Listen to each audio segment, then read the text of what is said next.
Eu sou o Rick, do Mão do Terror, e antes da narrativa de hoje, um lembrete.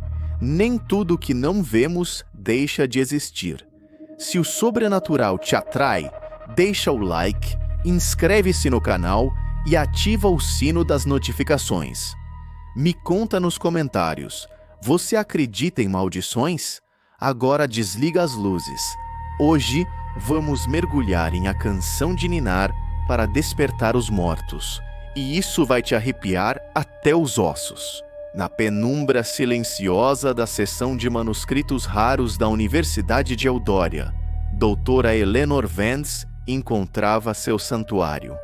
Rodeada por volumes empoeirados e pergaminhos amarelados, ela era uma musicóloga, uma arqueóloga de sons, dedicada a desenterrar melodias esquecidas que ecoavam através dos séculos. Sua paixão era a música antiga, a linguagem universal que transcendia o tempo, e sua voz, o instrumento de rara beleza e precisão, era seu maior tesouro. Mas, em sua busca por beleza, Eleanor estava prestes a despertar algo que deveria ter permanecido adormecido. Entre uma pilha de manuscritos medievais, ela descobriu um volume encadernado em couro de porco, sem título aparente. Suas páginas preenchidas com notações musicais estranhas e símbolos arcanos. A tinta, embora antiga, parecia vibrar com uma energia latente. Era uma canção de ninar, mas diferente de qualquer outra que ela já vira. As notas dançavam em uma escala dissonante, e a letra, escrita em um latim arcaico, falava de sono profundo, de véus rasgados e de um despertar que não era para a vida, mas para algo mais. Eleanor sentiu um arrepio. A melodia era hipnotizante, uma beleza sombria que a atraía com uma força irresistível. Ela passou dias e noites no laboratório, decifrando as notações, traduzindo as palavras. O professor Alistair Finch, seu mentor e um especialista em folclore e ocultismo, notou a obsessão de Eleanor. Ele havia visto essa febre antes, em outros estudiosos que se aventuraram em territórios proibidos. Eleanor, tenha cuidado, ele advertiu, seus olhos fixos no manuscrito. Algumas músicas são melhor deixadas em silêncio. Algumas melodias são chaves para portas que não deveriam ser abertas. Eleanor, no entanto, estava cega para os avisos. Ela via apenas a promessa de uma descoberta monumental, uma canção que poderia redefinir a história da música. Quando ela finalmente decifrou a canção, ela sentiu uma urgência irresistível de cantá-la. Ela foi para a sala de música da universidade, um espaço com acústica perfeita, e começou a entoar a melodia. Sua voz, antes tão pura e controlada, adquiriu uma ressonância estranha, um tom gutural que parecia vir de suas profundezas. A canção de ninar era um lamento, um chamado, uma melodia que parecia vibrar com uma energia primordial. À medida que ela cantava, as luzes da sala piscaram. O ar ficou frio e ela jurou sentir uma presença, uma energia antiga que parecia despertar de um sono profundo.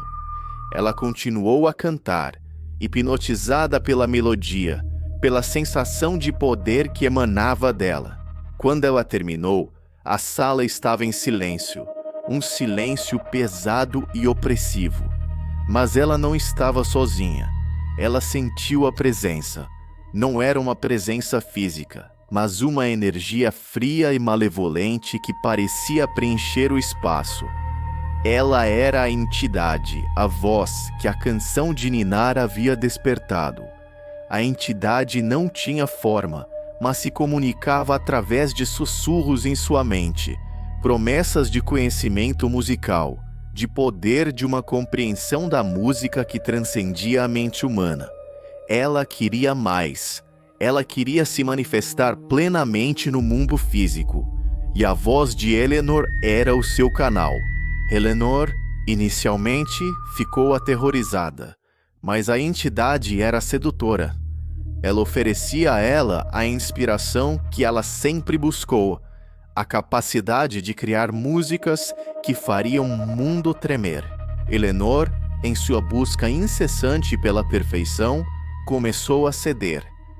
Ela passava horas em seu apartamento, cantando a canção de ninar, permitindo que a voz a guiasse, a possuísse. Sua voz começou a mudar. Ela se tornou mais profunda, mais ressonante, capaz de atingir notas que ela nunca havia alcançado antes, mas também se tornou mais sombria, mais gutural, como se algo mais estivesse cantando através dela. Seus amigos e colegas notaram a mudança. Ela estava pálida, seus olhos fundos, e havia uma intensidade febril em seu olhar. Ela falava da voz, da canção, da música que a estava consumindo. Professor Finch, preocupado com a deterioração de Eleanor, tentou intervir. Ele havia pesquisado a história do manuscrito e descobriu que a canção de ninar era um encantamento antigo, um ritual sonoro para despertar os mortos, ou uma entidade ligada ao submundo. O manuscrito havia sido banido de várias bibliotecas ao longo dos séculos, pois cada vez que a canção era cantada, ela despertava a voz, que se alimentava da alma do cantor, usando-o como um portal para o mundo físico. Ele confrontou Eleanor. Eleanor, essa canção é uma maldição. Essa entidade está te usando. Ela quer se manifestar através de você. Eleanor olhou, seus olhos vazios, sua mente já distante. Você não entende, Alistair. Ela me dá a música. Ela me dá o poder. Eu sou o seu instrumento. Eu sou a sua voz. Finch percebeu que Eleanor estava perdida. A voz a havia seduzido, a havia transformado em seu receptáculo. Ele sabia que não podia lutar contra a entidade com argumentos. Ele precisava lutar com o que a entidade mais temia: o silêncio, a ausência de som, a negação de sua existência. Ele se lembrou de uma lenda antiga sobre como silenciar um encantamento. Era preciso quebrar o ciclo, interromper a melodia, negar a voz. Mas o ritual exigia um sacrifício, uma negação da própria música, uma renúncia ao som.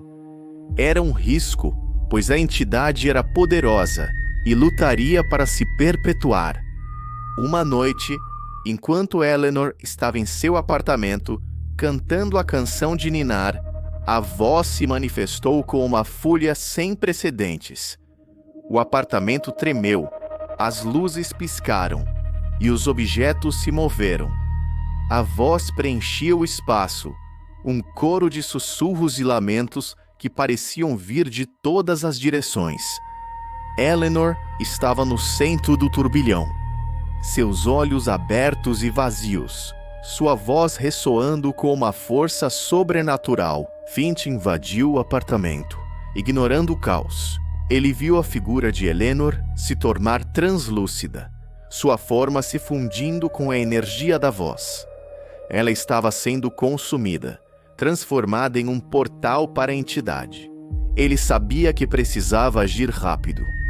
Ele se lembrou de uma passagem em um dos livros antigos que falava sobre o silêncio da alma, sobre como a ausência de som podia quebrar o encanto de um encantamento. Ele precisava silenciar Eleanor, silenciar a voz, silenciar a música. Com um grito, Finch correu para Eleanor, ignorando a energia que tentava impedi-lo. Ele a abraçou, segurando-a com toda a sua força, tentando puxá-la de volta do abismo. Eleanor, ele gritou, sua voz ecoando no caos. Silêncio, silêncio, negue a voz, negue a música. A voz uivou, tentando abafar sua voz, tentando arrastá-lo para a escuridão também. Ele sentiu a dor dela, o desespero, a tentação de se render, mas ele resistiu. Ele se agarrou à sua sanidade, à sua determinação de salvar Eleanor. Ele se lembrou da Eleanor que ele conhecia, a musicóloga apaixonada, a mulher que amava a beleza da música. Eleanor vacilou. Seus olhos, antes vazios, começaram a mostrar um brilho de reconhecimento. A figura translúcida se tornou mais sólida, sua forma humana se reafirmando. A voz recuou, enfraquecida pela força do silêncio, pela negação da música. Finch, exausto, conseguiu silenciar Eleanor. O apartamento mergulhou no silêncio. Um silêncio que era quase tão assustador quanto o caos anterior. Eleanor caiu em seus braços, inconsciente, mas viva. A voz havia sido silenciada, ou pelo menos contida. Eleanor se recuperou lentamente, mas a experiência a havia mudado. Ela não se lembrava dos detalhes da voz, nem da canção. Ela se lembrava apenas de uma obsessão, de uma busca por perfeição que a havia levado à beira da loucura. Ela havia perdido sua voz, mas havia recuperado sua sanidade. Ela abandonou a música, dedicando-se a pesquisas mais convencionais. Finch permaneceu ao seu lado, um guardião silencioso de sua sanidade. Ele sabia que a voz ainda estava lá, esperando, sussurrando nas bordas da percepção. Ele sabia que a música podia ser uma arma, e que a busca pela beleza, quando desprovida de compaixão, podia ser uma armadilha. Mas ele também sabia que o silêncio, a ausência de som, podia ser uma forma de proteção, uma maneira de negar a existência do que não deveria ser. E assim, a lenda da canção de ninar para despertar os mortos se tornou um conto de advertência e de redenção. Um lembrete de que a música, em sua beleza, pode esconder segredos sombrios, e que a busca pela perfeição pode nos levar à perda da própria alma, e que mesmo quando a canção nos chama, o silêncio da alma pode nos proteger, salvando-nos de sermos arrastados para a escuridão que se alimenta da paixão e do desespero. E que às vezes a maior melodia é aquela que nunca é cantada, a canção de ninar que permanece em silêncio, para que os mortos nunca despertem. Se essa história arrepiou sua espinha e te deixou olhando para os cantos escuros do quarto, não esqueça de deixar aquele like sinistro para alimentar o algoritmo do terror. Inscreva-se no canal e ative o sino das notificações para ser o primeiro a receber nossas histórias macabras toda semana. Afinal, a próxima pode ser ainda mais perturbadora. Conta nos comentários se você já viveu algo paranormal ou qual história te assustou mais. Adoro ler relatos reais de vocês. E se você tem aquele amigo corajoso que adora um susto, compartilhe esse vídeo com ele. Ou com aquele que merece passar a noite em claro. A playlist de histórias sobrenaturais está na descrição para quem não consegue parar de ouvir. Nos vemos na próxima.